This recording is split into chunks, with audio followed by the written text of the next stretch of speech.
I think work-based learning is really our secret sauce in this work. It allows students to be able to receive authentic experiences before they go out into the workplace. These kids are hungry and they want the information and they'll want the work. And so we want to make sure that all these students know that push past those stereotypes. Actually go forth into what you really are interested in and don't just fall back on what people think that you can do and what you should do.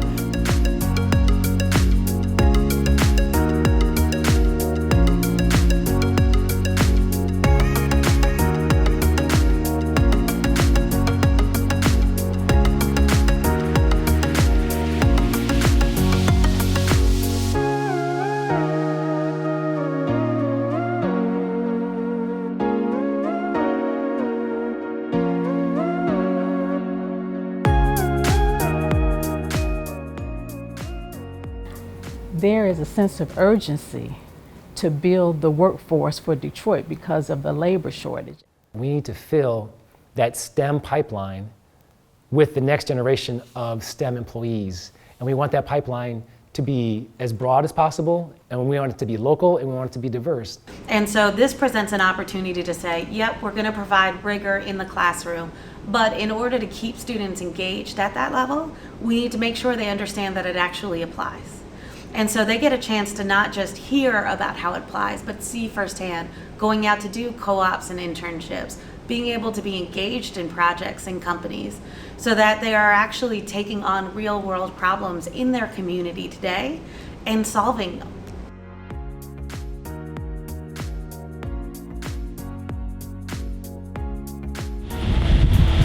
How y'all doing out there? Good. I'm Fred Murray. I'm your floor manager out here. What we do is we take the orders from the director.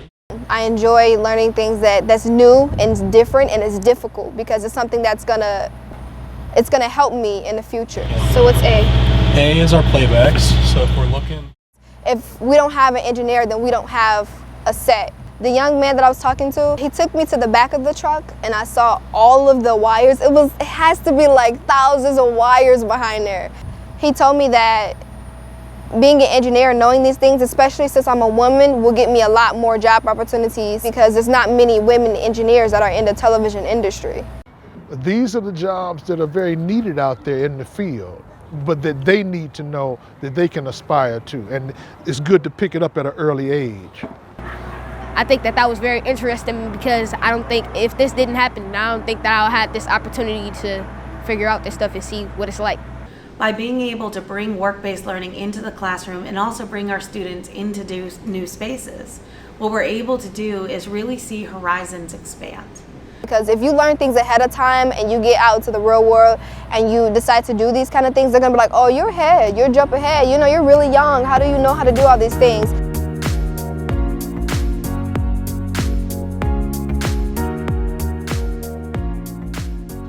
So we had students who came in and they rotated around the finance department. By having them come in, you know, it allows them to see that it takes a whole team. I think for the students to see it in action helps them understand that this is what happens in the real world and this will be able to guide them. One of the things that I've noticed over the years is that students really want to know how is what they're learning in the classroom applicable to them outside of the classroom. And so with the pathway, you can build relationships with businesses that can come in and actually show you this is how you can apply it. I'm on the personal finance pathway at Osborne. Revenue, balance sheets, income, state, taxes, everything that got something to do with money and finance. Yeah, so that it gets paid on their check and he doesn't need all this other information. He only needs like the name. Well, I think it's important because many students like me don't have an experience with finance because like in middle school, they didn't teach us nothing about finance. It's nice to be able to share your skills with, you know, younger people, you know, and encourage them.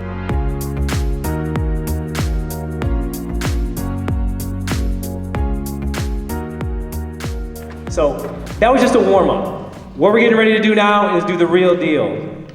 Right now we're going to split the teams up by grade, and we're going to be having you do your own design portion. I was raised in Southwest community. I actually lived across the street as a kid, so this is home for me. So I'm very passionate about coming back. I love coming in here, watching the students interact, having the opportunity to talk to them and find out what they're considering to do as a career, and then try to get them to start looking at other opportunities. For me, at first I was thinking of my future, my career. I was thinking of like cosmetology, but like now that I see engineering, like it's really interesting, and like I would want to be one of those people that would be able to create something. So how long? I'm gonna cut it right here, Okay. so that I can make a loop. How about you make the loop first and then cut it? The four people, like really, the women, most of all, they really inspire me because like, oh, she really did that. Like, I could do that too.